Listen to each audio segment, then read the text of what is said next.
Welcome back to the Career Profiles podcast. I'm your host, Sean, joined, as always, by Johnston for another episode on another legendary figure within the sport of boxing.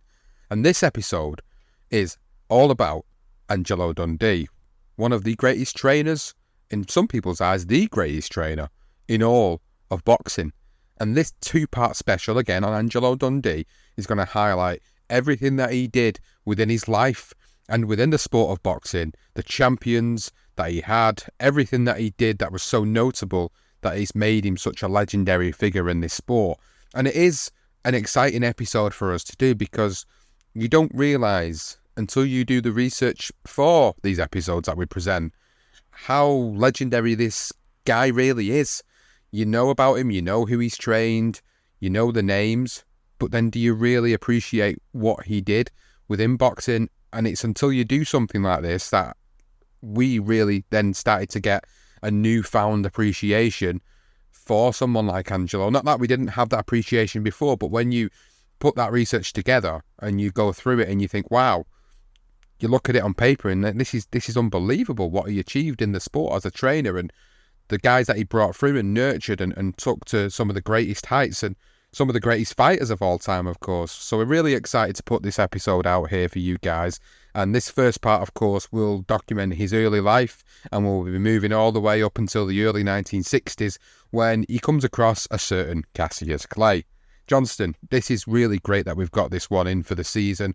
We've not done many trainers and coaches, but the ones we have done have always gone down a storm with everybody that's listened to the podcast, and everybody really appreciates the detail that we put into all these trainers and their careers and what they brought. I mean, we've done Custy Amato and Ray Arcel, and now this is Angelo Dundee, and I'm really excited to tell everybody about what he was really like and what he did in his career. Yeah, two of the greatest trainers there with Ray and Cuss, and Angelo fits that bracket quite well. And what I like about Angelo in particular is his philosophy in boxing, and that's what we're going to try and bring to you as a listener, is to bring to you a view from his own corner, like his book, the book we used for this episode.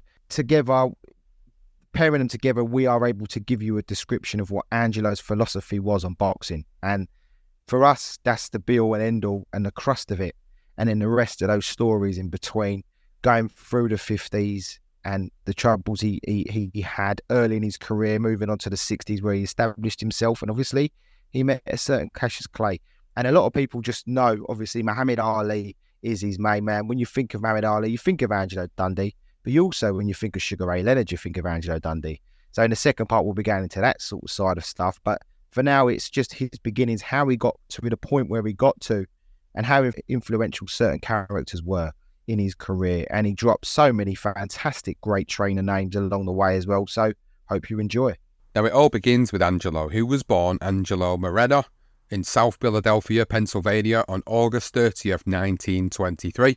Although some sources suggest that he was born in 1921, he actually says 1923. So of course we're going to take his word for it. He was the 8th of 9 children born to Italian parents, Angelo and Filomena Mirena. South Philly, well, that was a city filled with hard-working Italians that spoke little English, hence why their surname was actually changed and misinterpreted in different ways. First, Angelo Sr.'s real name was Reganio Gravina, but his name was inaccurately recorded as Mirena at the time of immigration. Angelo explained that, along the way, it was Mirenda with a D, but then that disappeared. Then due to his father not being able to master the English language, he would sometimes write his name with a looping A at the end, which looked like an O, so the family would sometimes be identified as Mireno. His father was a railway construction worker, while his mother, Filomena, was a stay-at-home parent. 2 of his older siblings actually died during the diphtheria epidemic of 1917, which was a serious bacterial infection that usually affects the mucous membranes of the nose and throat. The remaining 7 children were the oldest, Joe, Chris, Mary, Frankie, Jimmy, Angelo, and Josephine, although Joe and Chris moved out when Angelo was still young. They lived on 829 Morris Street, and Angelo remembers a caring family and the joys of his mother's Italian cooking. He fondly recalled, Mondays, meat and potatoes served in a big pot. Tuesdays, spaghetti and meatballs. Wednesdays, greens. Thursday, pasta. Fridays, fish. Saturdays, grab bags featuring sandwiches. And Sundays, a large traditional Italian meal that defied you to finish even the third course, all served with vino made by Pop. His father used to always advise his children, when food is on the table, show your mother the respect to be there to eat it. If you wasn't, then you're in for it. Well, Angelo's oldest brother, Joe, was actually 21 years older than him and held ambitions of becoming a boxer one day. However, his parents, mainly his father, disapproved. So like many young fighters during these days, he decided to change his name to keep boxing a secret from his father. The name he chose was Dundee, the same as two brothers from Baltimore, Joe and Vince, that had become world champions. Ironically, these two fighting brothers had changed their names too for the same reason. They were actually called Lazaro and had chosen Dundee after the great featherweight champion, Johnny Dundee. But that wasn't his real name either. He was actually born Giuseppe Carrora and advised by his Scottish manager to change his name because it sounded too much like carrots. Fearing that people would start throwing vegetables at him, he actually told Johnny to fight under the name Dundee after his manager's hometown in Scotland. So I hope you're keeping up with these name changes. Well, the Scotch Whoop, as Johnny was also known, was one of Joe Mirena's favourite fighters, and he had witnessed at first hand his amazing boxing ability. Joe only went on to fight 9 professional fights before his brother Chris took the Dundee name. And then, of course, Angelo followed suit, who wasn't bothered what name he had. In fact, he said, as a kid, I really didn't care about my name, or what it was, Mirena, Marino, Mirenda, or Dundee. I just merely went on my way doing things any kid does. There were football games to be played, movies to go to, visits to make to local firehouse where the fireman actually called me Tootsie for some strange reason, and even with the Mason Hall AC gym over on 7th and Morris, a chance to watch boxing. The only thing I didn't do was run errands.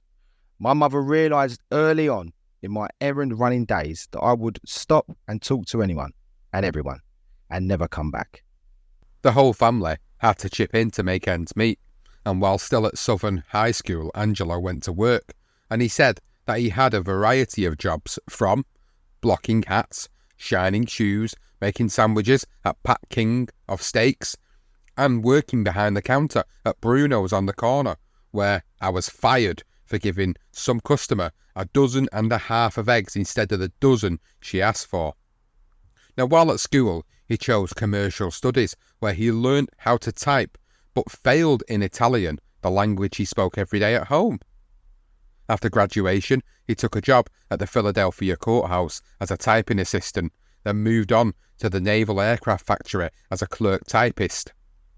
The factory moved away from Philadelphia to Jonestown, about an hour's drive away, and although Angelo never drove, he stuck it out until he was promoted to inspector.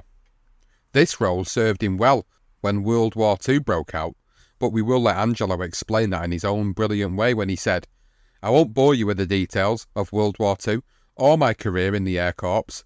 I'm sure you've read about the war. It was in all the newspapers of the time. We won, but not because of anything I did. I have had dreams of service in B-17s, the aeroplanes that were bombing the bejabbers out of the enemy. But no, those bureaucratic geniuses who could screw up a 2-car parade decided to assign me to organisational duties and even tried to make me a spy behind enemy lines in Italy. Great, a spy. Hell, I failed Italian in high school. What was I going to do behind enemy lines? Order pasta in pig in Italian? It was while Angelo was serving his country that he began working corners in service boxing tournaments, and he met his brother Jimmy in England. So while Angelo and Jimmy were working the corners in England and pretty much out of their depth, Chris was actually the current manager of the former middleweight champion Ken Overlin, hence why they were actually given the roles of cornermen in the service anyway. Angelo said that he actually studied a few books on how to become a cornerman and even participated and won a few fights himself. But it wasn't the fighting or working in the corners that he remembered most. While in England, he actually met the heavyweight champion Joe Louis and the masterful French middleweight champion Marcel Cerdan. But the most important as far as Angelo Dundee was concerned was a Canadian writer named Eddie Borden. And he recalled, I didn't know it at the time, but it would turn out to be one of the most important run-intos of my life. Now, when the war ended, Angelo was 25 and immediately went back to being an aircraft maintenance inspector, a job he felt comfortable with. However, the technology had improved so fast that he found himself well out of his depth when engine planes turned into jets. So he had to find a new career. And Eddie Borden had become the editor of boxing and wrestling news, and he suggested to his brother, Chris Dundee, that he could use Angelo in his New York office where he was now managing 14 fighters. Angelo said, as I was to hear afterward, it was Eddie had said something to Chris along the lines of, you couldn't do better than use your own flesh and blood. Angie's a nice kid, give him a chance, he'll do okay. And so he was given a chance to move to New York, earning $75 a week as a gopher. But he was given a place to stay at the Capitol Hotel. As well as being the runner, Angelo was part administrator for his brother's office, who he didn't really know. Chris had moved out when he was just a toddler. Angelo described that Chris had given boxing a go while hustling to make money in any way necessary, to shining shoes and selling newspapers, but he turned to training and conditioning fighters instead of fighting himself.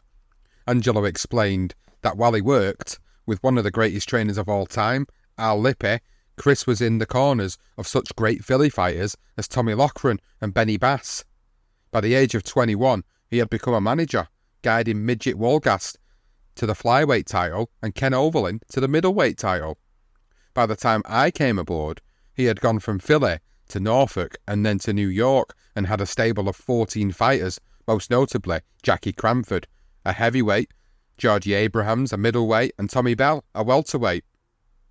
Now, when not working, Angelo got the evenings to himself, and boy, does he explain it well. He says, time to experience that all new world called New York. No, not the world I could see from the windows of room 711, but the world surrounding the Capitol Hotel, a world that extended from about 46th Street up to 51st, along 8th and 9th Avenues and over to Broadway, encompassing Madison Square Garden, Stillman's Gym, coffee shops, eateries, bars, and anything a young man in search of New York life could ever need or want. There, one could find Jack Dempsey's restaurant over on Broadway between 49th and 50th, or the Neutral Corner or Ringside Bar over on 8th, or the Garden Cafeteria just across the street from the hotel, or any number of inexpensive Chinese restaurants over on 9th. There may have been other worlds out there, like the so-called Great White Way, with its playhouses over on 42nd, featuring shows like Annie Get Your Gun, but the world I would come to know and love was this one, the world Bud Schulberg called Show Business with Blood, a little 20-block radius on the island of Manhattan, the world of boxing. Well, being Chris's kid brother had its benefits when navigating around the streets of New York. Angelo would be chatting with Ray Arcel at the Garden Cafeteria 1 minute and then be in Stillman's Gym watching over the action in the next. Or at the Neutral Corner a block away from Stillman's in the company of some of the greatest trainers of all time, listening to their stories with the likes of Ray Arcel, Charlie Goldman, Freddie Brown, Whitey Bimstein, Billy Gore, among others. Angelo called it the Mount Rushmore of trainers, all swapping stories.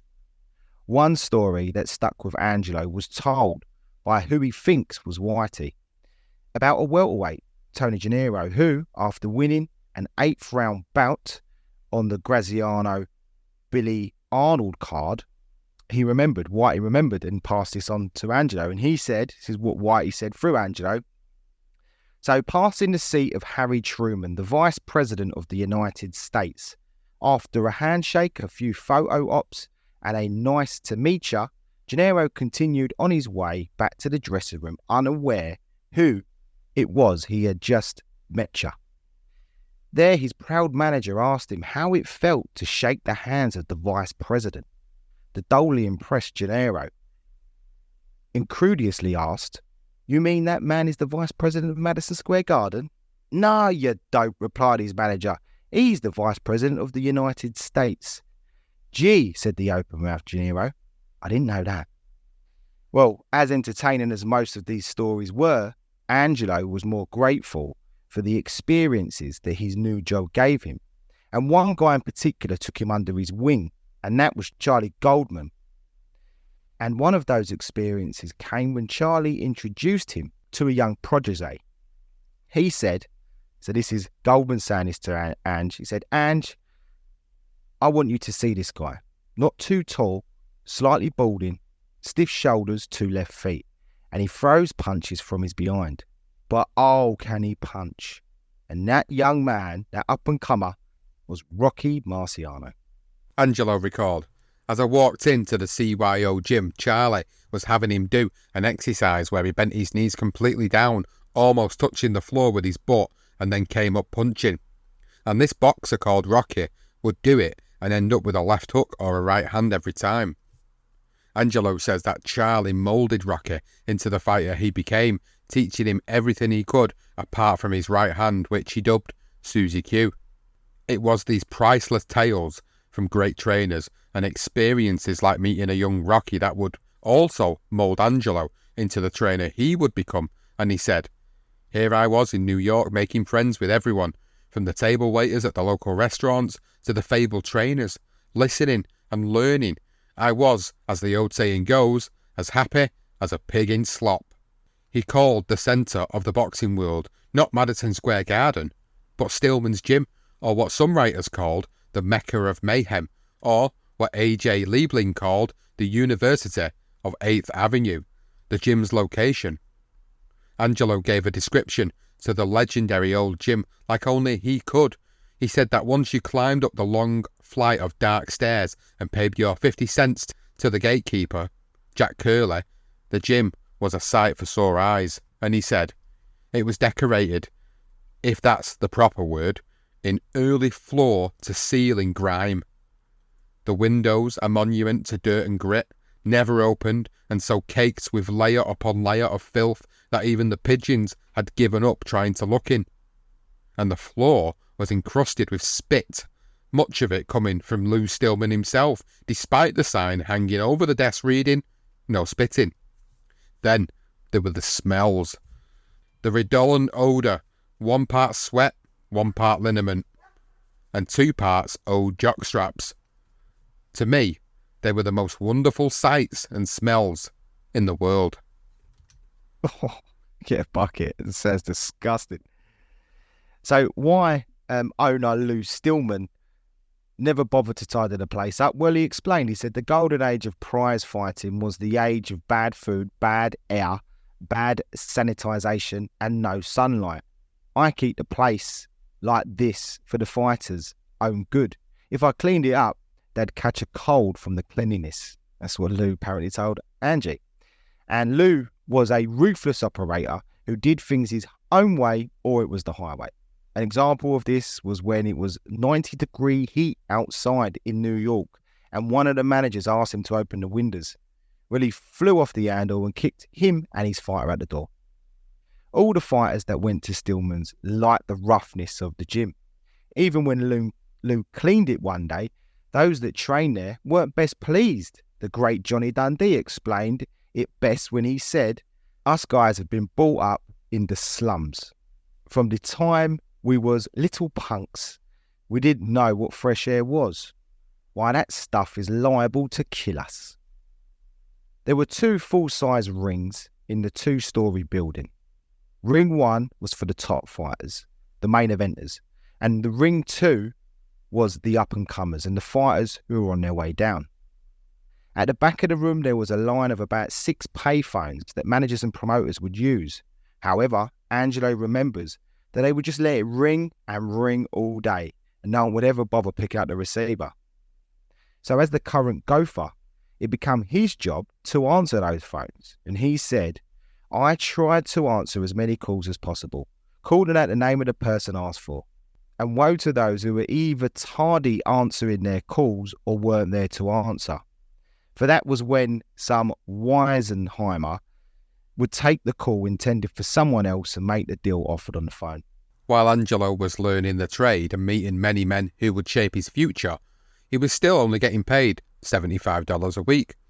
That was when that check stopped coming from one week to the next. Thinking he would eventually get a nice bit of back pay, he was instead told by Chris that he wouldn't be getting anything. In fact, he was told that he could no longer pay for his services, so he'll need to find another job. Not wanting to give up on the sport he had now fallen in love with, Angelo began volunteering, bringing coffee to trainers, matchmakers, or anyone else in hope of getting noticed and offered an opportunity to work a corner on an undercard. A persistent Angelo recalled, I continued to edge my way in, getting to know the important players and letting them get to know me. Thankfully, something worked as one trainer, Chicky Ferreira, sort of adopted me. Chicky said, Hey Angie, I've been watching you. You've got a nice way with the kids. They like and respect you. Stay in the game. You've got a feeling for it. If you need help, all you got to do is ask.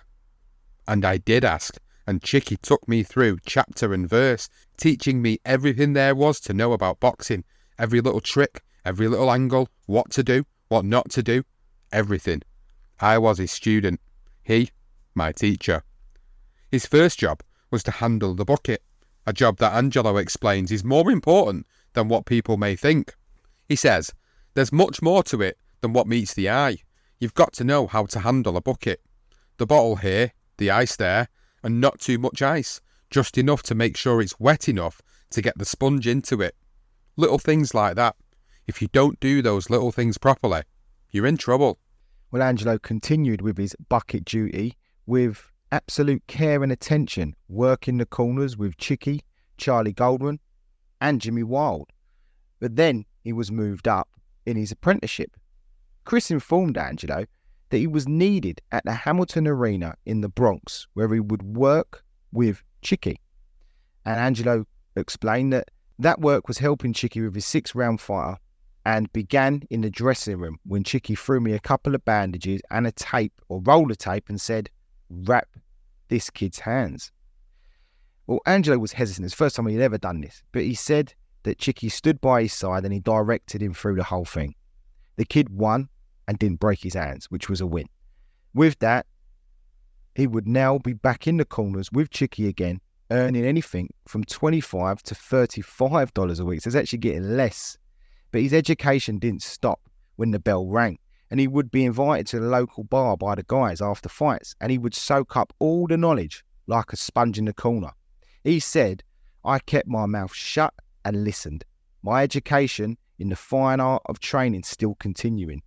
As I always said, you watch, you learn, and listen too. When not gaining vital knowledge from some of the best boxing brains in the business, Angelo would still run errands for his brother Chris.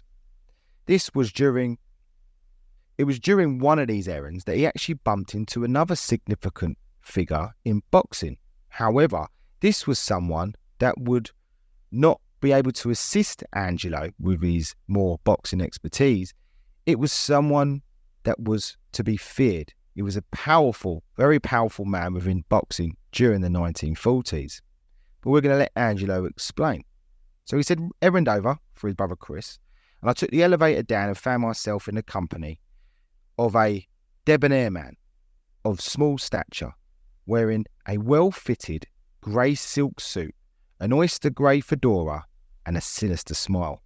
Angelo continued and said, having read all of the out-of-town papers that crossed Chris's desk, I remembered having seen a picture of this man.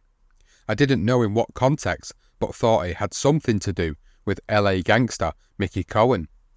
Anyhow, after a few seconds of trying to recollect where it was that I'd seen his picture, I turned to meet his gaze and said to him, "I know you."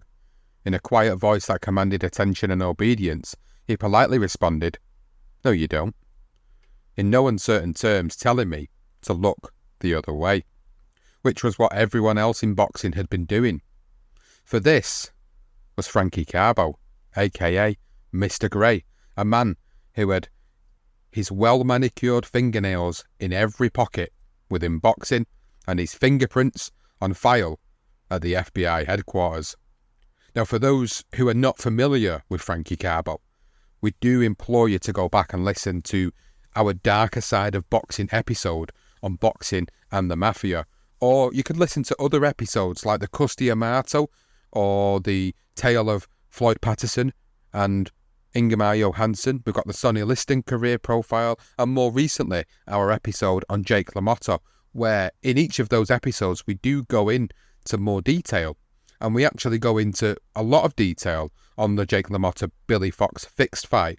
So if you want to know more about Frankie Carbo, those are the episodes that we've already done that you can go and listen about him in particular. Now, ironically, on that night in 1947, a young Angelo Dundee was watching on from ringside, which is probably where he saw Carbo's picture in newspaper. There have been rumours of Chris Dundee working closely with the mob or their associates, but let's be honest, every manager, trainer or fighter had to get in line and work with the mob at some point to make a decent living in boxing. If you didn't sign up to the Managers Guild, then you couldn't get any meaningful fights in the larger arenas like Madison Square Garden or the Detroit Olympia, the Chicago Stadium and other sporting arenas in St. Louis, Chicago and Indianapolis, Omaha and Washington. Yeah, and we did go into that, and by signing up with that Managers Guild, your fighter could potentially get on television, which generated more money. However, the International Boxing Club, or the IBC, also known as the Octopus Inc., as they called it back then in the newspapers, had a stronghold on those particular fights with their $1.5 million TV contract. The president was Jim Norris, who needed all the best fighters to fulfill his $1 million contract. So, of course, he went to the man who had all the fighters, Frankie Carbo, and his cronies, that is, to supply the fighters, and together they earned a shitload of money. That was the world that Angelo Dundee was stepping into, and there's no one better to explain in more detail than the man himself. And he said, or he reflected, "I can't claim that I knew what was going on at the time. Later I would be able to connect the dots. But all I knew then was second-hand, gleaned by way of rumour or partial information that filtered down, or from what Chris would say to his closed-mouth way of his. And I certainly wasn't prying around, trying to find out. As the new kid on the block, I fully subscribed to the trainer's 11th commandment. Thou shalt not stick their nose into other people's business.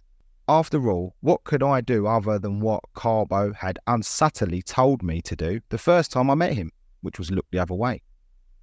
So Jimmy Breslin best summed up the trainer's arm's-length relationship with the criminal world when he actually told a writer nobody mentioned them.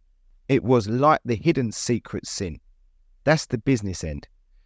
Your job is just a fighter. What are you going to do? Are you going to make statements and change America?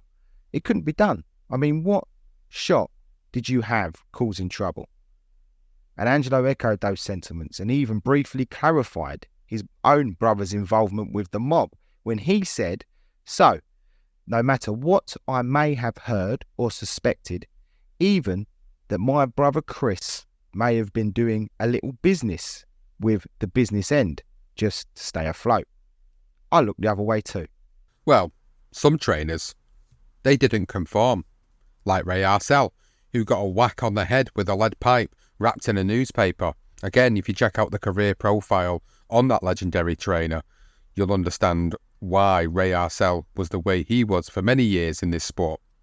Now, even newspaper reporters were given envelopes stuffed with cash so they would report what they were told to report. Angelo did speak of one illustrator that wasn't ready to conform, and he said, artist Leroy Nyman, who was seated at ringside one night and spotted mobster Frank Costello nearby. Nyman had just begun to put pen to paper to sketch the mob boss when the publicist for the Garden, John F.X. Condon, rushed over and anxiously told Nyman to stop lest he upset him. But Nyman paid Condon no heed, continuing on with his sketching until Costello noticed his efforts and sent one of his gangland gunzels over to ask for the drawing. Unfazed, Nyman turned to Costello's messenger and said, "Tell him he can buy one." And then he went back to his work in progress.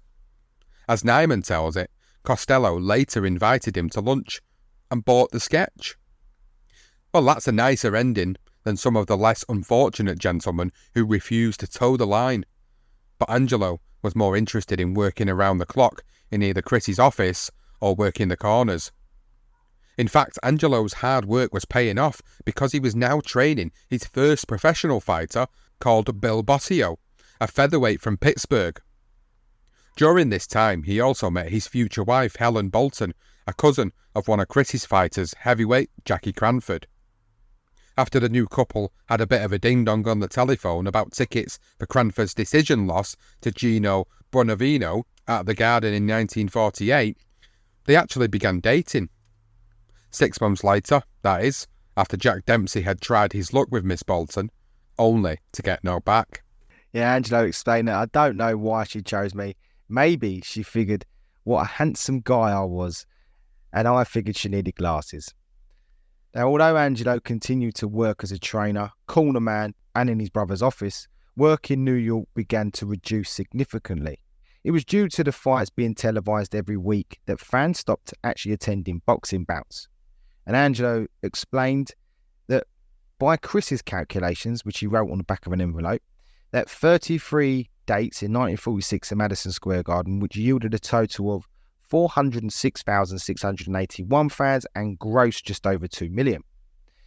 But the drop in gate receipts actually dropped massively during the time that Angelo was still wheeling and dealing and working the limited corners in 1948 for still just $25 a time to 1952. So from 1948 to 1952, there were 20 fights in 1952 in total, which pulled in a total of 137,000, just over, and only 435,450, a total loss in revenue of 1.6 million. So that's by Chris's calculations in the space of 4 years.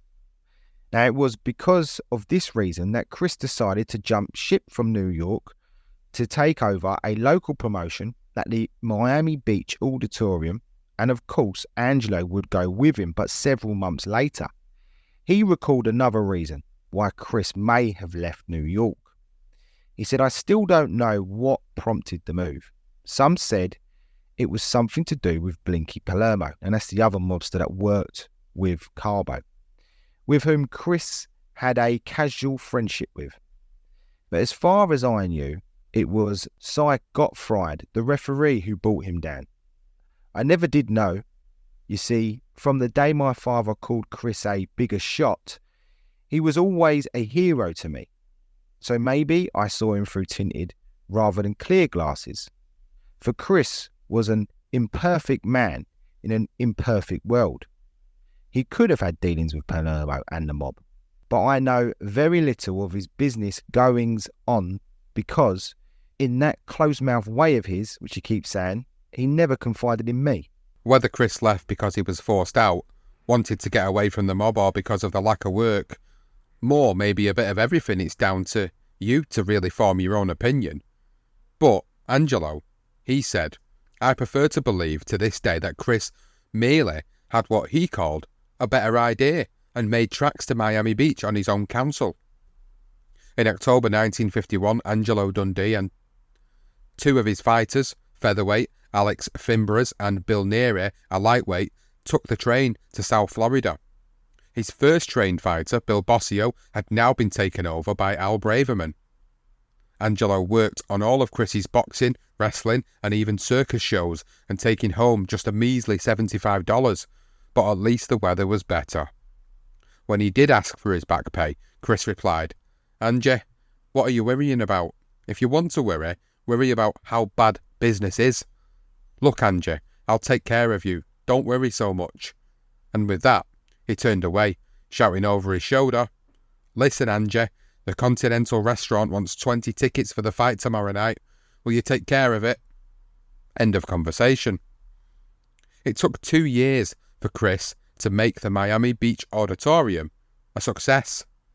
Angelo watched his brother work his magic in admiration, even being as bold as stating in 2007 that "my brother Chris was one hell of a promoter, probably the greatest promoter of all time. If he were around today, he'd bury all the other promoters." For all the success the Dundees were having in filling the Miami Beach Auditorium, they lacked the facilities in which to train their fighters. That was until Chris purchased the second floor of an old building on the corner of 5th Street and Washington Avenue that had once been a Chinese restaurant, and put Angelo in charge. Yeah, and Angelo described the gym as, to say that the 5th Street gym was ratty and tatty would be an overstatement. Grungy might have been more like it, but hey, it was home for me and my family of fighters. It was Angelo's duty to get the gym in shape, so he replastered the walls, he decked the floors with plywood, put some lino down on the stairs, gave the place a good paint, added speed and heavy bags, a ring, some seats, all with the assistance of Algie Ridgway, Jerry and Dave White, and Pat O'Malley that helped him get this gym together. And when it came to actually naming the gaff, Angie kept it simple. The 5th Street Gym would be the name, and the gym would eventually go down in boxing folklore. Next, the gym needed to be filled with fighters. Many came from Chris's main attractions, like the 2 local talents, Bobby Dykes and Billy Kilgore. Due to a strong Cuban community, fighters like Frankie Otero, Florento Fernandez, Luis Rodriguez, Du Valiant, and Ultimito Sugar Ramos, and also Joe Legra, among others, all came to the gym. Angelo added Howard Gomez and later Lee Canatilio, but 2 of his favourite fighters that he picked up in 1952 were Willie Pastrano and Ralph Dupas. Now, Angelo gave his philosophy on what it was like to coach, and he explained, training fighters is like trying to catch fish. It's not the strength but the technique. You've got to play the fish nice and easy and go with what's there. And what he saw in Pastrano and Dupas was, in his own words, something special, and also Whitey Bimstein's words as well. They both believed these 2 were something special. And he explained how we came to discover these 2 little gems in the rough. So Whitey Bimstein had first seen the 2 young boys, and I do mean boys, 2 16-year-old kids who had grown up a couple of houses from each other in the French Quarter. And it was with these 2 kids that Angelo was able to understand what it took to become a trainer. Angelo explained that a trainer's job has been described as 1 part motivator, 1 part strategist, 1 part physical culturist, 1 part cutman, 1 part psychiatrist, and 1 part father figure. Nowhere in that job description will you find the term babysitter. So while I tried to be only minimally involved in my predicament-prone fighter's life and lifestyle, I brought aboard my pal Lou Gross to handle some of those duties. Angelo tells a story of the sort of duties he got Lou to deal with, especially with Willie Pastrano, and he recalled, "One time, Lou was up in the Catskills making sure that Willie was not out chasing Miss Wrong, and Willie, who always liked his girls a little on the Zaftig side, had made a play for the rather heavy-set telephone operator at the summer resort, always saying things like, 'Hiya, sweetie,' when he passed her desk. It so happened that Lou had wandered away from the room they were sharing to purchase a cigar, and when he got back, he noticed the switchboard lit up like a Christmas tree, with no one behind the desk. Hurrying up to the room, he found Willie in bed with a telephone operator. Well, back to the making of the 5th Street Gym, and Angelo hired a few more faces, along with Lou Gross, to train or help with operations. He chose the people he could trust and rely on, so he brought in Maury Waxman, Mo Fleischer, Johnny Burns, Duke Stefano, and Petey Scalzo. Angelo even hired Emmett Old Sully Sullivan as the gym gatekeeper, who demanded 50 cents to anyone coming through the door, which was the final piece in the puzzle that made the 5th Street gym become Stillman South, as Angelo once said. Things were great, and it didn't matter that the gym was filled with termites and flooded the bar downstairs every now and then. But it was his. Was indeed, and Angelo reflected on this moment in his life. He said, "Those early years in Miami Beach were the most wonderful years of my life. I married the girl of my dreams, Sweet Helen, got an efficiency apartment in South Beach for $75 a month, so small that you needed to open the door just to stretch your arms. Legally changed my name to Dundee and finally got a driver's license and a car. On top of this, Angelo was travelling by plane to Cuba on a weekly basis, and he got to know some of the promoters over there who actually offered him work. He was tempted, but he loved Miami and obviously his new wife so much, he just couldn't leave it behind. Plus, Cuba was on the verge of change and he could smell it a mile off, especially after having his cavity searched on the way home one day from Cuba. Wow. Angelo admitted himself that he still had an awful lot to learn, and that being a trainer wasn't just knowing the art he was teaching. It was more complex than that. And he explained that there are more sides to being a trainer than those found on a Rubik's Cube. Before he began working at 5th Street Gym, Angelo mainly taught himself by watching other trainers like Chicky Ferreira, Ray Arcel, Whitey Bimstein, Charlie Goldman and others. He picked up tips. For instance, when he saw Ray Arcel walk up the steps with his fighter's robe in hand while the referee was conducting a slow count after his guy had knocked his opponent down. This inspired the ref to speed up the count, and Ray's fighter won the fight. Angelo recalled that I used the same trick with my fighter, Bill Bossio, who was fighting Pat Marcune at the Garden. So Bill hit Marcune with an uppercut and Marcune went down. The referee's counting, turns around, sees me with the robe in hand and gives Marcune a quick count. You learn from watching other people. And he learned all right.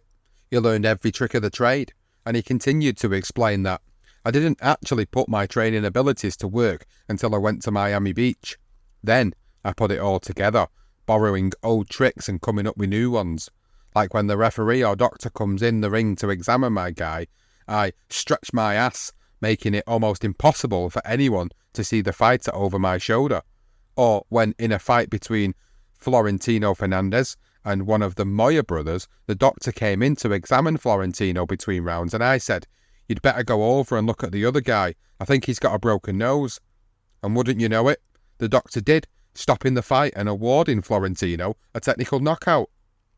Another important role when working the corner is using the allocated time between rounds to deliver important instructions to his fighters.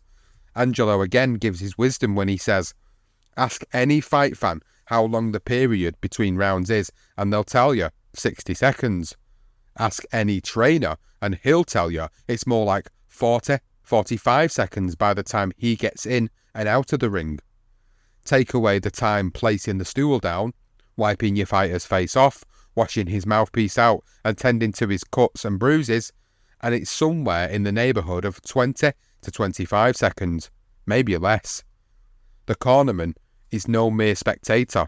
As I've said many times, when I see things, and in those 20 to 25 seconds, I've got to communicate details that caught my eye and try to implement everything I've seen, providing quick recaps of what's going on and projections of what needs to be done in the form of instructions, not just armchair chatter or feel-goodisms, but just solid guidance." And Angelo continued, he said, "It's not time to panic or bile-inducing moments. That's not what your fighter is looking for. He's looking for me as the ring general to calmly and quickly deliver instructions that will help him win the fight." He gave further insight into what a trainer needs to do when a fighter returns groggy after being stunned or suffered a knockdown or just plain exhausted. He said when your fighter comes back to the corner plump, tired out, weary in mind and body, and unable to muster up the energy for another round, or worse, in the days or unsure of where he is, One method of reviving him is to drop ice down his pants. Another is massage his legs. Like with Pastrano, some fighters needed to be babysitted before a fight. And Angelo described one particular moment. He said, one of my Miami Beach fighters was Doug Valiant, who, in his own words, claimed a liking for booze, women, and drugs. Great. So before a fight out on the coast, I sent a guy called Luis Serrera, who was an assistant trainer who had come over with the flood of Cubans to watch over him and see to it that Valiant didn't fall prey to any of his stated pleasures. Unfortunately, when I arrived a couple of days before the fight, I found both of them drunk. When I asked Serrera what happened, he just said, he got drunk, I got drunk. 2 days of sobering up Valiant, and he went on to win the fight. But it was a fight before the fight. Fortunately, Angelo didn't have too many of these bad eggs in his nest. It was predominantly all about teaching his fighters, as he says it, the ABCs of boxing balance as demonstrated as the old-fashioned math. Angelo described the fundamentals of boxing when he said, I had to teach them defence, counterpunching and all the other fundamentals. My hope was to get to the point where I could, as Charlie Goldman best said it, learn them to do all the things right without even thinking. All they have to think about is what they want to do. Angelo loved working with fighters, moulding them into better boxers, better versions of themselves, and make them believe in their own abilities. Ironically, his first world champion was a man many considered to be a journeyman and told to contemplate retirement. He had a record of 43 fights, 29 wins, 10 losses, and 4 draws. That man was Carmen Basilio. Angelo had met him 2 years before he walked into the 5th Street gym while he was working the corner of Mike Cabala, a fight that Basilio lost, his 3rd professional defeat at that point. He was on the back of 2 straight defeats, his most recent, a decision loss to Billy Graham in Chicago. He was now in Miami for a fight against Baby Williams, and Carmen asked Angelo to work his corner as the main man. He even asked Angelo to wrap his hands and expressed his pleasure at how much of a good job he had done.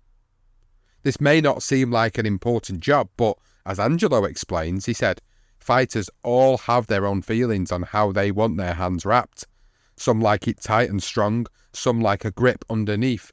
There's a variety of ways to wrap hands, and because the hands are a fighter's most precious and yet fragile asset, the art of hand wrapping is all important. After Carmen won a tough 10-round decision over Williams, he admitted to Dundee, Angie, that was the first time in 2 years I didn't wrap my own hands. Why? Angelo asked. Basilio's response was, so I wouldn't break them. And their partnership continued to blossom from that fight onwards. Yeah, so by June 1953, Basilio won the inaugural New York State Athletic Commission welterweight title against Billy Graham, but lost his first world title challenge against the brilliant Kit Gavilan. For the next 2 years, Angelo was learning more tricks of the trade while working with Carmen, like how to deal with cuts, which Basilio was susceptible to. He learned how to treat cuts by watching Whitey Bimstein, Freddie Brown, Charlie Goldman, and especially Chicky Ferreira, who he said was always very patient with me, teaching me everything, including how to tie shoes. Another important role, to be fair. They all had their own techniques, but Angelo learned how to deal with them in his own way. One night in particular came to the forefront when Carmen faced a guy called Pierre Langles, and he recalled that during the fight, Carmen's eye was badly lacerated, with the skin of the eyelid split. I used a styptic ointment that became known as the Dundee ointment, and then I applied thermal iodine and alum, and pressing a solution of chloride 1/1000 into the wound, carefully pushed the loose skin upward until it was immersed into the ointment, stopping the blood. Then I secured it with Vaseline. Carmen made it through the fight without further damage and won a decision. Sometimes it wasn't always about keeping a cut closed. Sometimes he needed to find the right words of motivation. He said more times than not, the cornerman has to resort to something more to motivate his fighter. Not a talk 'em off the ledge plea, but something that motivates them to reach beyond their limits. Whatever is necessary to make them respond, to energize them. So on April 27, 1955, Angelo was in the corner of a heavyweight called Johnny Holman, who was taking on one of the greatest light heavyweights of all time in Ezard Charles. Holman was taking a sound beating from the former heavyweight champion Ezard Charles, so Angelo used something specific to motivate his fighter in between rounds. He said it began to look as if he was going to take a walk, his spirit wilting along with his efforts. After one particularly disappointing round, I decided to resort to mind games, trying some psychology. Remembering that Holman had told me that his dream was to buy a house with shutters and a television set, I got into his face and I shouted, "What the hell are you doing in there, Johnny? What's the matter with you? Don't you want your new home? You hear me, Johnny? This guy's taking away your house from you. He's taking away those shutters from you. He's taking away that television set from you." And with that, Big John finally began fighting. Not against Charles so much as for his house, shutters and television set. And he actually ended up winning. Angelo was being modest. Holman didn't just win. He actually went on and stopped Ezard Charles, who was actually leading on all the cards going into the 9th round. The Associated Press explained, "A sudden left-right left barrage by Holman staggered Charles, and another left flattened him for a count of 9. Referee Eddie Coachman stopped the fight after Holman had nailed Charles with 3 straight solid rights to the head and seemed on the verge of putting the ex-champion down for good." Then came June the 10th, 1955, a day that Angelo would never forget. The day he held Carmen Basilio aloft after he finally captured the NBA, the New York State Athletic Commission and the ring welterweight titles in his 66th professional fight, stopping Tony DeMarco in 12 rounds. This, for Angelo, seemed like the pinnacle, and he recalled, "I now had a family. My fighters were regulars on TV and rising in the ratings, and I had some new kids to train, many of whom looked as though they had the potential to become champions. I didn't think it could get any better." Well, of course, as history tells us, he was wrong, because of course it would go on and get better. Which leads us nicely into a story we told in Muhammad Ali's career profile. However, we're going to tell it again, this time in a bit more detail. And it's a story that has slightly changed over the years, but Angelo is very consistent, almost reciting it word for word. And that was the day he met a young brash heavyweight called Cassius Clay. So Angelo was with Pastrano in Louisville, obviously Clay's hometown, and they were staying in the same hotel room because, as we have already explained, Willie needed to be kept an eye on, whether it be the women, if it wasn't chasing skirt, or alcohol apparently mixed with milk, or food was another distraction for him, and he needed to make the 175-pound weight limit. And the last thing Angelo needed was Pastrano missing the light heavyweight limit just before a fight, which ironically at the time was against Johnny Holman, another guy who was in the corner for the TV set, etc. That great story. But we're going to let Angelo explain it all. So he said it was about 2:30 in the afternoon when the phone rang. Willie was caught up in whatever was on the TV and ignored the ringing. So it fell to me to pick up the phone. "Hello, this is Angelo Dundee," I said. And what to my wondering ear should I hear from the earpiece was a rush of words that went something like, "Hello, my name is Cassius Marcellus Clay. I'm the Golden Gloves champion of Louisville, Kentucky. I won the Atlanta Golden Gloves. I'm going to be the Olympic champion and the champion of the whole world," and on and on. The number and the names of titles he had and would win flying by so fast that I could barely keep track. Then he said, "I'm downstairs. I want to come up and talk to you and Mr. Pastrano." I put my hand over the mouthpiece and said to Willie, "There's a nut on the phone. He wants to meet you."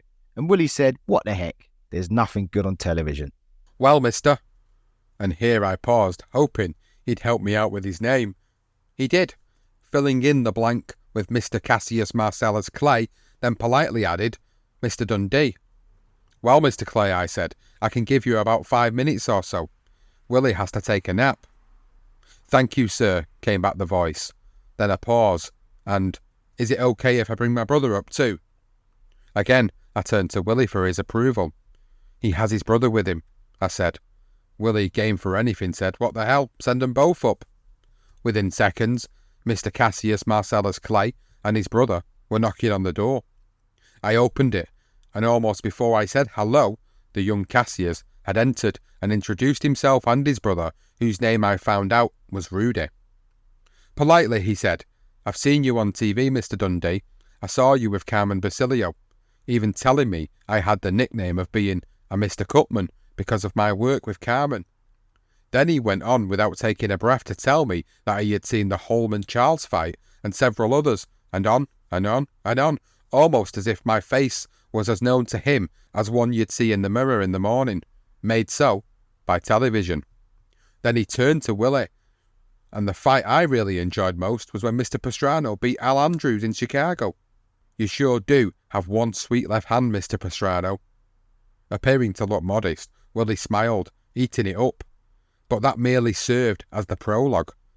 For young Cassius continued to ask rapid-fire questions like, how many miles do your fighters run? Why do they run? What do they eat? Do they eat once a day, twice a day, 3 times a day? What do they do prior to a fight? How long did he stay away from their wives, etc.? And Angelo continued, he said, and always after asking these questions, he would stand there politely listening to the answers, taking it all in while his brother Rudy just stood there, over on the side, holding a bust made of clay, although I wasn't sure of what. The discussion ranged far and wide and well past the 5 allocated minutes, lasted almost 3.5 hours.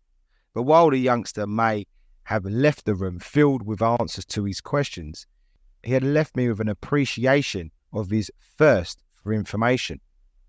See, he was a student of boxing, someone who had studied the sport, and somehow I just knew our paths would cross again. I didn't know when or where, but I just knew. That same year, Angelo found himself in an unfortunate situation while in Washington with his middleweight, Jimmy Beauchamp. Now, this was his 3rd fight against a guy called Willie Vaughan on a card put together by a Washington promoter who was called Goldie Ahern. The fight ended in a disappointing draw, and so Angelo wanted to get back home to warmer climates. Again, we're going to let Angelo explain what happened after, because there have been rumours that we believe needs to be cleared up, and we feel that he probably does with this. And he says, so I wanted to get out of there and go home back to Miami. But the problem was that it was snowing. No, make that blizzarding. Everything was at a standstill, including the airports, which was socked in. Anyway, my flight cancelled and nothing else to do. I thought I'd catch a late night bite and remembered that Goldie's brother, Johnny Goldstein, owned a restaurant where the fight mob always hung out. I decided to go there rather than eat at the hotel. As I walked into the restaurant, I was surprised to find the joint empty. But a friendly Goldie Ahern greeted me and took me to the table in the back, promising to join me later for a drink. After dinner, Goldie returned to share a glass of wine and fight talk before he hurriedly ran off to greet the late arriving crowd who had finally made their way through the snow. A couple of them paused as they went by to tell me that they thought Jimmy had won the fight, though after some thought I was happy with the draw. I paid my bill, asked the waiter to get me a cab, and began to make my way to the front door when I heard a voice call out, "Hi Angie, how you doing?" I turned and saw 3 men seated near the door, one of whom I faintly recognised. But when one of the 3 said Frankie thought the other guy won, but I thought Beauchamp sneaked in, I remembered who the face belonged to. Frankie Carbo. The same Frankie Carbo I had first met in the elevator years before. "Sit down, have a drink," the face with the name said. But a little voice went off inside my head, saying that somehow that wouldn't be a good idea, and so I mumbled something about having a cab waiting outside and beat a hasty retreat with a quick ciao. But apparently, I wasn't hasty enough. For 2 weeks later, I got a call from Charlie Goldman. "Angie," he said in a distressed voice, "I've got some bad news for you." And with that, he went on to explain that Carbo had been under surveillance by the authorities and that there were 2 detectives at the table at the Golden Parrot that snowy night. The whole night's frigging conversation was taped, including yours. Mine? What the hell had I said? Ciao? But apparently, the New York State Athletic Commission was threatening to take away my license for consorting with Carbo. And he continues with his story. He says, all this for a hello and a goodbye. Hell, I had met the guy only twice, and now they were threatening to take my license.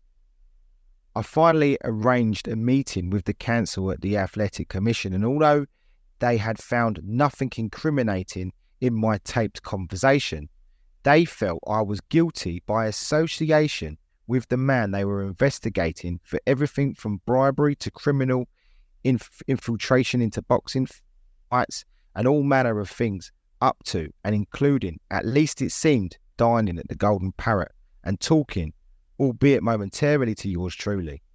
The council believed I was just plain unlucky to have been there that night and just an innocent victim of circumstances. He said that he would inform the State Athletic Commission and the DA's office of my unwitting involvement and recommended that my licence not be revoked, but advised me to apply the following year for renewal when the investigation could or would be concluded. All this for one hello and goodbye. So for 1 year, I wouldn't be able to work in the state of New York, courtesy of Frankie Carbo. But hell, I was already in Miami anyway. So for those that say he was involved with Carbo, take that as gospel, whatever you want. But that is his opinion. So staying away from New York for 12 months was harsh, quite clearly. And many conspiracy theorists believe there was more to this story than Angelo is actually letting on, especially with his brother's Chris's connections with Blinky Palermo. We're not naive in suggesting that Angelo was completely squeaky clean, but he was certainly one of the good guys in the sport that was infected to its core at this point. A year later, when Angelo was in London with Pastrano for a rematch against Brian London, and Angelo must have been only a few months off being able to apply for his new New York State licence. It was another one of those moments when Angelo Dundee tried to use one of those tricks of the trade, but it backfired badly. It was in the 4th round when Willie got cut, and Angelo remembered. I don't know if it was from a clash of heads, an elbow or a punch, but what I did know was that Willie had a nasty gash over his left eye. I had my work cut out for me as I tried to stop the flow of blood around the cut and applied a coagulant and then carefully covered the cut with a thick layer of Vaseline. As the bell rang for the 5th round, the referee John Hart came over to the corner and said, "Remove the Vaseline so I can see the cut." "What are you talking about?" I screamed. "If I remove the Vaseline, I may open the cut again." Unmoved, Hart repeated the request. "I want to examine the cut." Adamant, I hollered back, "Well, go ahead and examine the cut, but I ain't removing the Vaseline." That did it. The next thing I knew, Hart was waving his hands in the air to signal that the fight was over. The first time in his 59-bout career that Willie had been stopped. As they said on The Sopranos, what are you going to do? Angelo's fighters were now known around Miami Beach, but they were also earning a reputation in other states too, especially in Louisville, a place many of his stable fought. Every time they did, he gave Cassius Clay and his family a pass, and he would be there without fail. Angelo said that he would be greeted with the same infectious smile as the first day he met him in the hotel room, and he would shout out, "Angelo Dundee, Mr. Cutman." Luis Rodriguez fought in Louisville twice, and although he spoke limited English, he and Clay struck up an unlikely friendship. Yeah, and Angelo recalled the moment. He said, as he came into the arena tooting his bag before one of his fights, Luis actually ran into Cassius standing at the entrance hall. Cassius reached down for the bag saying, "I'll carry that bag for you, Mr. Cuban champion," to which Luis responded, That's nice, Mr. Amateur Champion. The next thing I knew, the youngster was walking in with Louis carrying his bag. Well, young Clay was always making his presence felt and wanted to work with all of Angelo's fighters. And he said he was always in the gym waiting for me, sometimes for 2 hours, hitting the heavy bag, the light bag, working out, or just waiting for me. Come on, he'd say. Let me work with your guy, meaning Willie Pastrano, whom he now called Sweet Willie. I'd wave Cassius off, saying something like, what's the matter with you? I don't like my guys working with amateurs. I've always had this thing that amateurs and professionals don't mix any more than oil and water. The amateurs are for amateurs and professionals are for professionals. But he would persist, continually badgering me. Finally, I gave in and I let him spar 2 rounds with Willie.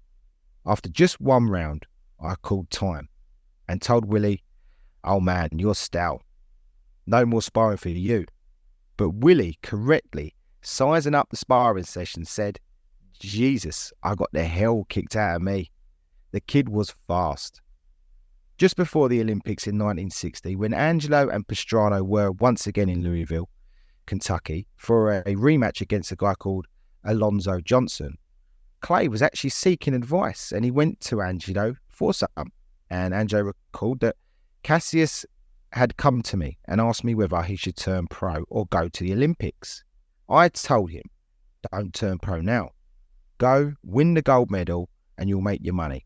And then, as an afterthought, added, then you can come and see me. Well, as we all know, Cassius Clay went on to win the gold medal in Rome, and as we mentioned in his career profile, he was offered some amazing deals. So when he bumped into Angelo once again in Louisville at a fight card, he approached him with what Dundee called a puzzled look on his face and asked, how come you never approached to handle me? I could only answer, it's this simple. You know my business is boxing. That's all I do. I have a gym in Miami Beach, and if you ever want to become a fighter, come down and see me, and I'll work with you. More than somewhat taken aback, all he could say was, you've got to be some sort of nut. Everybody approaches me, offers me all kinds of money and cars, and you, all you can offer me is to come down to Miami Beach. Certainly, I said to him. What I'm offering you is what talent I have. I'm sure I can do a good job with you. And with that, Cassius said, you've got to be some sort of nut, and turned on his heel and walked away. Clay began to work with Archie Moore, but their partnership ended abruptly because he didn't like the way he worked. Therefore, the lead Louisville sponsoring group representative, Bill Faversham, was advised by Archie Foster, one of the 11-man syndicate, that had signed Cassius to speak with Lester Mallitz, an old friend of Angelo's, who in turn recommended Dundee.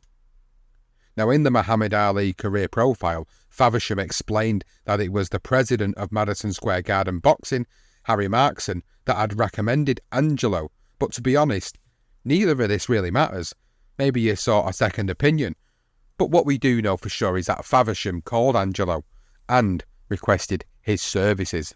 Faversham actually explained that the syndicate and Clay both liked the idea of working with Angelo and wanted to know if he was interested.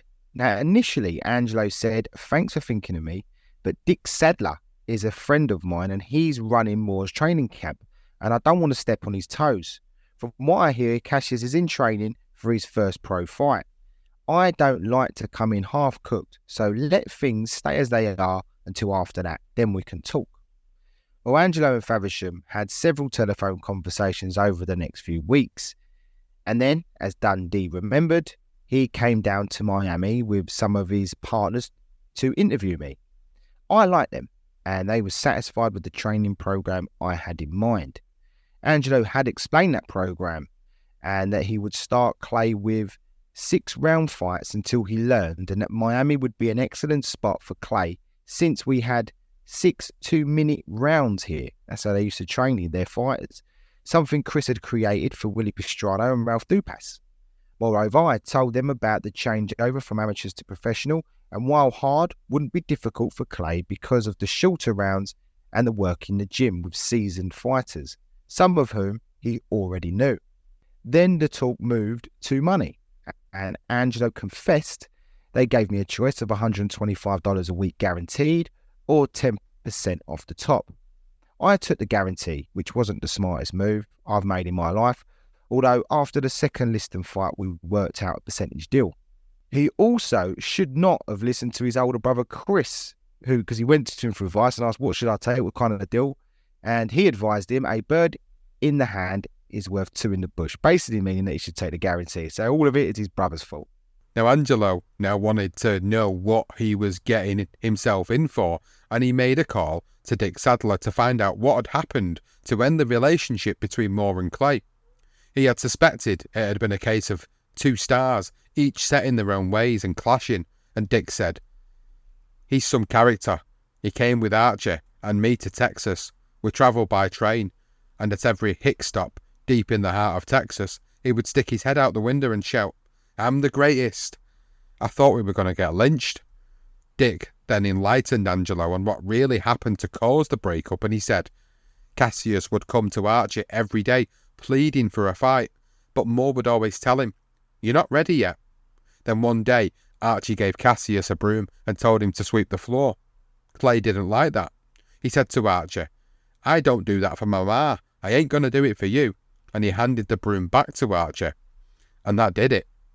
Now, Angelo already knew what Clay's character was about and what happened between him and Moore, so he suggested on waiting until after Christmas before bringing Cassius to train in Miami, which was fine with Faversham. He said, but 10 minutes later, they called back and told me, "Listen, this kid, he wants to come to Miami now. He wants to fight. He says when he's fighting every day is Christmas." Whether Angelo liked it or not, Clay arrived the very next day by train. Again, Angelo explains what happened when he arrived and over the next few weeks, and he said, "At the time, no hotel on the beach would accept blacks. Even the drugstore below the 5th Street gym wouldn't allow blacks at their counter." He continued, he said, "So after I picked him up, I took him over to the Charles Hotel in Overtown, Miami's Harlem, where I had rented him a room. Next door was the Famous Chef, a restaurant where I had made arrangements for him to sign for food. The restaurant would send me the tabs, I would pay them, and the Louisville group would send me the money to cover them. Not wanting him to be alone, I soon found a roomie, Alan Harmon, who had just come over from Kingston, Jamaica. But because of the size of the room, the two actually had to sleep together in one bed. After about a month of sharing room and bed, Clay approached me and complained, 'You don't like me much, do you? You put me in a stinking room with a guy who stinks.'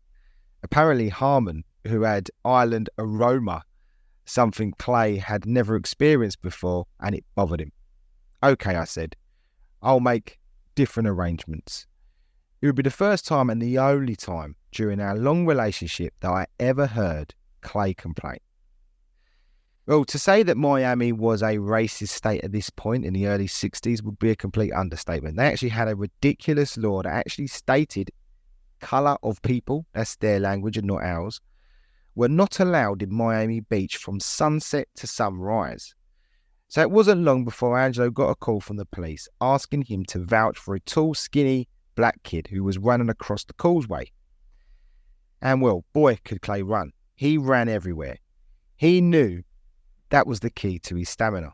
And Angelo described a typical dialogue between the pair at this early stage would be something like this. So this is Clay. "I'm going to run 5 miles. And I'd say, "That's good for your legs." And then testing me, he'd contradict himself, saying, "No, I'm going to rest." And I'd say, "Good, you need to rest." Angelo concluded, no sense in interfering with a boxer who has his own mind. As long as he did his training, who was I to meddle? Years later, Muhammad Ali reflected on his time with Angelo and how he never interfered, not only when in training, but in his life in general, when he said, "Angelo Dundee was with me from my second professional fight, and no matter what happened after that, he was always my friend. He never interfered with my personal life. There was no bossing, no telling me what to do and not do, in and out of the ring. He was there when I needed him, and he always treated me with respect. There just wasn't any problem ever between us." There wasn't a problem with Clay in training either, and Angelo said that Cassius was a workaholic. He would spend hours in the gym, always the first to arrive and the last to leave, punching the bags, sparring with anyone he could, doing his exercises in front of the gym's floor-to-ceiling mirror, and preening and flicking jabs at his imaginary opponents. For him, it was like going to a picnic. Now, after Clay won his first 7 fights, Angelo recalled that his style hadn't changed, but I began to notice some of the little modifications he had added, such as a sharper jab. Now, it wasn't until before the March 13th, 1961 fight between Ingemar Johansson and Floyd Patterson that Angelo really noticed how much Clay had developed. Now, we did mention this story in Muhammad Ali's career profiles, but here's Angelo's take on what happened before the rubber match. He said, Whitey Bimstein asked if I had a fighter who would spar with Ingemar in a public workout for the press. I suggested Cassius, who didn't have a problem sparring with Johansson. The only one who had a problem was Ingo, who never laid a glove on the kid. He said after 2 rounds of plodding after him and not landing a punch, Bimstein decided enough was enough and called a halt to the sparring session.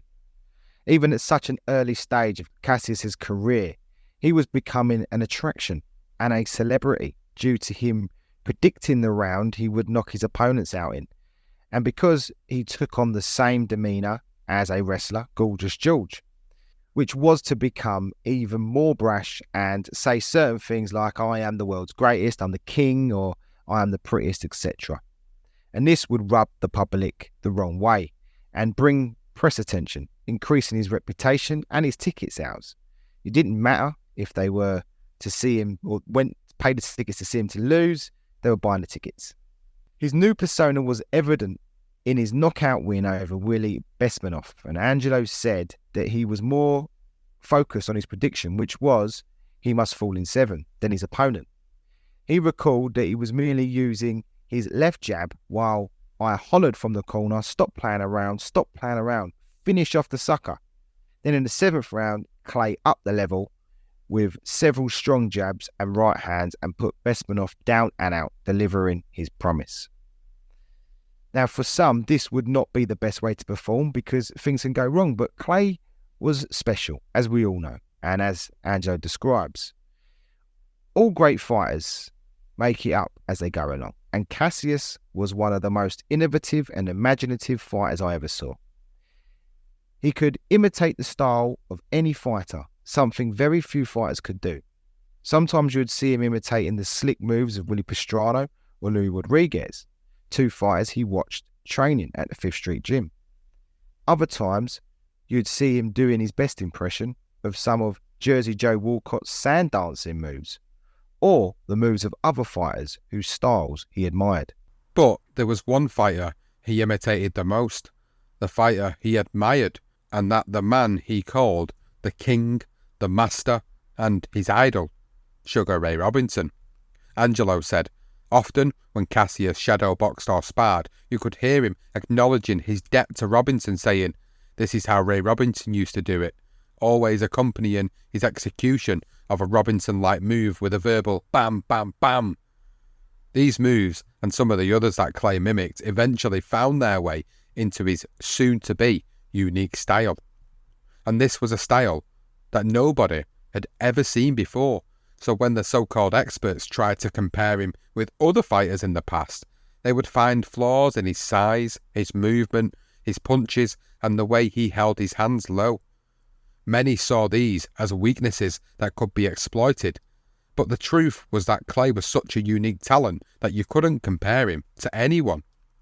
What these experts didn't understand was they were watching a man that was reinventing heavyweight boxing, and he had a trainer in Angelo whose philosophy was to enhance what Clay already had. That natural style was not something that he wanted to change, and Angelo explains why, and he said, "It's an old boxing saying that styles make fights, but styles also make fighters, and perhaps the most important part of training is the development of a fighter's style, one perfected by long hours of training in the gym. Every fighter is different. It's not the one-size-fits-all when it comes to styles. Rather, styles are cut from different cloths, each tailored to a fighter's strengths or weaknesses, less manufactured than sculpted. In Clay's 11th professional fight, he took on Sonny Banks in his Madison Square Garden debut, but he was floored in the first round. This was another moment in the path to his greatness that Angelo realised he had a real talent on his hands. Yeah, so when Clay actually, after the knockdown, he returned to his corner after that first round knockdown, and Dundee said, looking into his eyes, I knew what a great fighter I had. His recuperative powers equal to any I'd ever seen in the ring. Of course, Clay went on to stop Banks in 4, just as he had predicted, and would go on to stop another 5 more fighters in all the rounds he predicted. That the one that was the most significant of them all was when he stopped the legendary Archie Moore in 4. That took his career to 16-0 with 13 by way of knockout, and the relationship between Angelo Dundee and Cassius Clay was blossoming with every fight. They were on the same page with everything they did. Understanding Clay was something that helped Angelo when he implemented new things into his already exceptional skills. He said some guys take direction and some don't. And this kid had to be handled with kid gloves. So every now and then I subtly suggest some move or other to him, expressing it as if it was something he was already doing. So I'd say something like, you're getting that jab down real good. You're bending your knees now and you're putting a lot of snap into it. Now, he had not even thrown a jab, but it was a way of letting him think it was his idea, his innovation. Or, oh my gosh, you threw a tremendous uppercut. That was beautiful. Again, he had never thrown an uppercut. It was like going around a mulberry bush. I'd make him think he was the inventor, and after a while, Cassius thought that it was his own idea. It's just a great way of, I suppose, working with him. And after the destruction of Mordo, Angelo and Faversham were actually probably the only 2 people in the world at this point, especially in America, that thought that Clay was now actually ready for a world title shot. But because Sonny Liston and Floyd Patterson had already signed for their rematch, they needed to keep Clay busy with some fights in the interim. After knocking out Charlie Powell, they took on Doug Jones at Madison Square Garden on March 13, 1963. Clay maintained his public appearances with his predictions and rhymes, which in turn sold out the Garden for the first time in 13 years.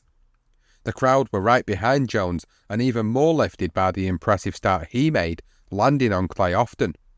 Angelo took full responsibility for this poor start, saying that he told Clay to keep his hands up because he decided to take on the advice from the outside noise.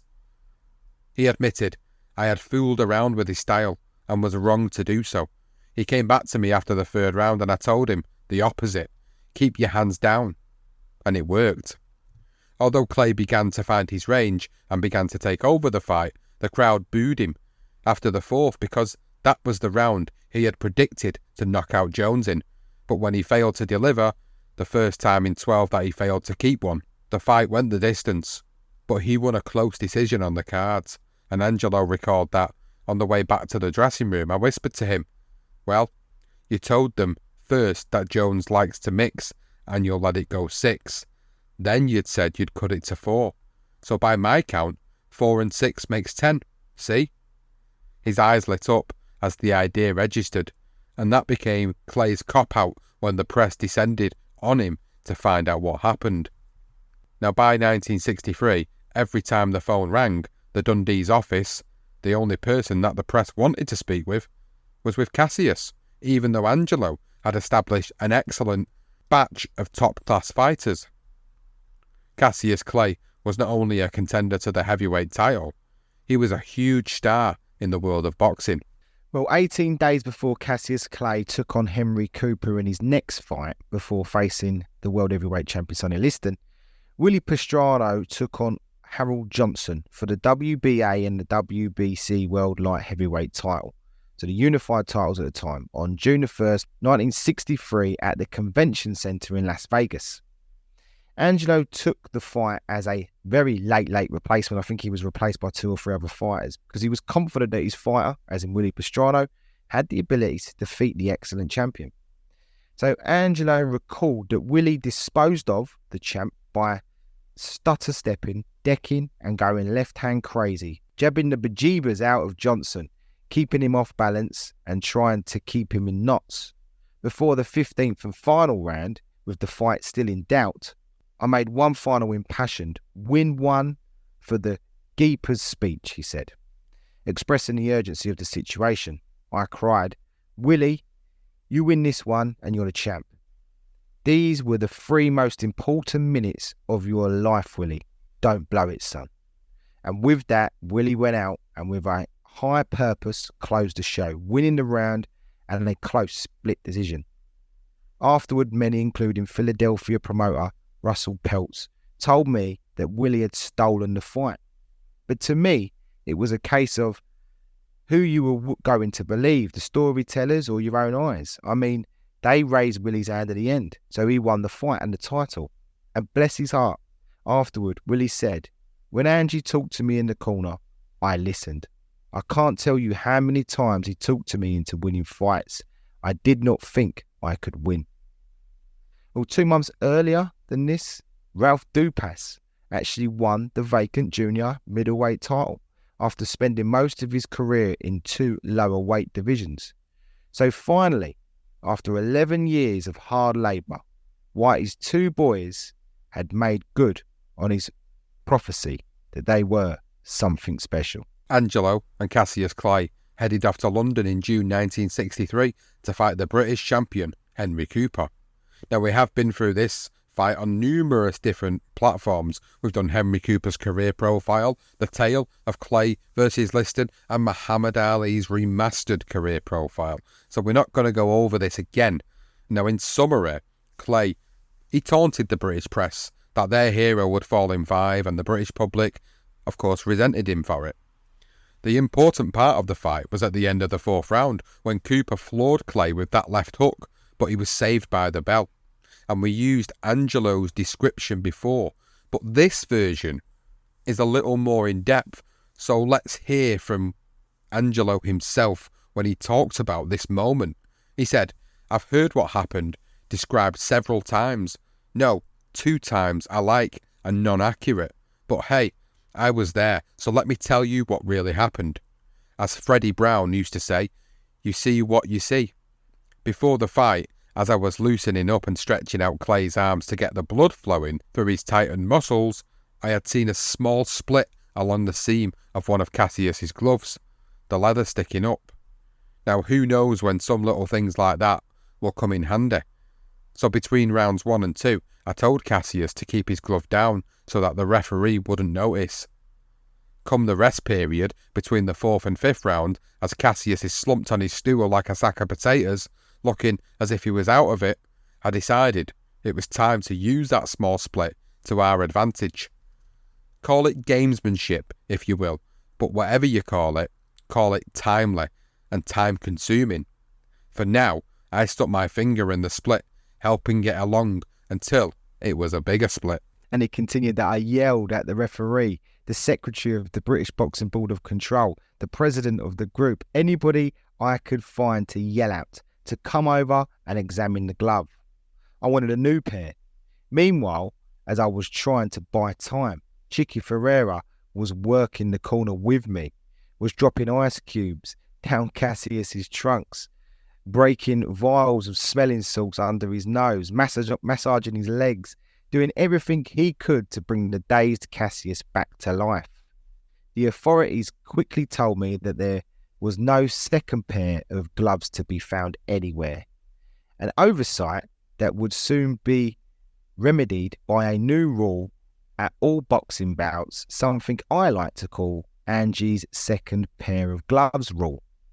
Now, write-ups later had the officials running back to the dressing room to get another pair, an event that most said took anywhere between half a minute to 6 minutes. The time, in actuality, was but a few seconds. But even those few seconds were vital, as given the benefit of time, Chicky's handiwork had brought Cassius back to life while I fiddled with the glove and stalled. And when the referee came over to me and said, "Mr. Dundee, there are no other gloves," I told him, "Don't worry, we'll use these." Never took them off, but the ruse worked. When the bout resumed, obviously, Cassius Clay went on to stop Henry Cooper in the 5th round, as he predicted. And that genius bit of work in the corner worked. And after defeating Cooper, Faversham and Liston's manager, Jack Nylon, told Clay in his Wembley dressing room that Liston had now decided to defend his title against him. Jack Nylon even confidently told Clay, "You talked yourself into a world heavyweight title fight. Now your wife can be a rich widow."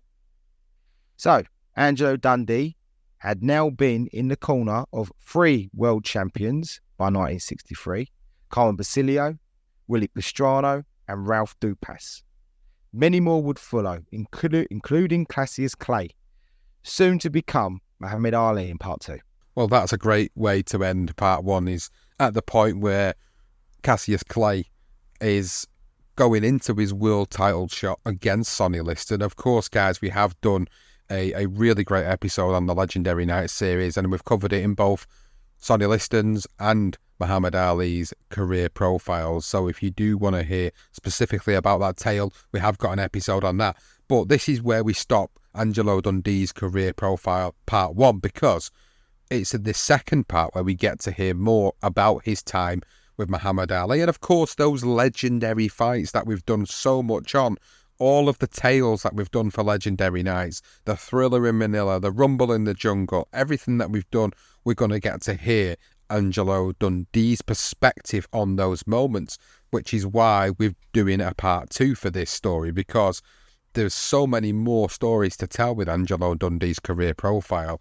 Of course, when it's time for Muhammad Ali's career to end, in, of course, steps Sugar Ray Leonard, and the stories behind some of his biggest fights of his career, and of course the legacy that Angelo Dundee has left behind in the sport of boxing. That is all going to be covered in this second part. But so far, Johnston, in part 1, we've got to learn more about Angelo's life, things that I didn't necessarily know about him, and how his introduction into this sport was a little bit different than what I really knew about it. And it was great to hear all that. It was great to learn more about how he was like that sponge, as he said. He soaked up all that information from all those legendary people within the sport. So it's been really good to learn all that for this first episode. Yeah, it has. He really did soak it up. He was I love his philosophy on boxing and how he was able to nurture. We keep calling him Clay, obviously he's Clay at the time, but obviously Ali. And the way he just nurtured that talent, how it was very subtle in the way he dealt with him, knowing that he was just generally a great fighter, and he used all the attributes he already had. And you do wonder, like, it was perfect. It was great, really, because if you think of all the other fighters, you know, like Sugar Ray Robinson's he approached obviously Archie Moore he was with, and you do wonder if those guys would have taken that away from Ali, and then he wouldn't have become the fighter he became. So, you know, you've got to give credit to Angelo. The fact he's now got 3 world champions. I mean, the fact that after Basilio, he thought this was it. This is like the pinnacle of his career. And then he gets his 2 young prodigies coming through with Pastrano and Dupas, which is great. And he had, like, even the Carbo stuff. I knew of the Carbo meeting. And I'm really pleased he was able to portray his feelings and explain what happened. But there's been a lot about this, and it's been the information we've been given before has been very limited. And I feel that he really explained that situation well with Frankie Carbo. And people will always say I think because that fight was a draw, people felt that he met with Carbo after. That was the conspiracy theories to just get his money because, you know, he was involved in that draw. I don't believe that. I think Dundee was one of the good guys. I feel that he had to do a bit of dancing with some of these guys like his brother did. So it's nice to have that element to this story. It increases the level of the output, and, you know, it's just not all about the ring stuff. But how great some of them I did. Them tricks of the trade, and boy, he's got a few more. And I can't wait to go through those in the second part. But a great start to the story, isn't it, Sean? Absolutely. I've really enjoyed it so far, and I hope you guys listening have enjoyed part 1 of the Angelo Dundee career profile. If you have, please do let us know on social media at career_profiles on Twitter, or the BTR Boxing Podcast Network pages on Facebook, on Instagram, on TikTok. If you are watching/listening via YouTube, please drop a comment below for the first part of the Angelo Dundee career profile. Let us know your thoughts on what we've presented so far, and of course we will be coming back with part 2 shortly as well. So after you've listened to this episode, part 2 are usually around about a week or so following it, maybe a fortnight at best. You'll get part 2 released,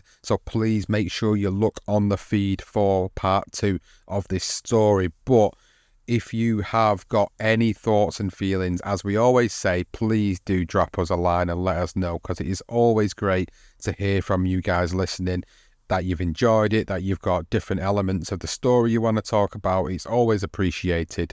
And I want to make sure that you guys have got us on all the social media platforms. As I've said earlier, if you've subscribed to us on Apple, please make sure you leave a rating and review. You can now leave us a rating on Spotify. Please make sure you do. You can also comment on the Spotify episodes as well, so please make sure you do take the opportunity to leave a comment on there about the story and what you've thought about it.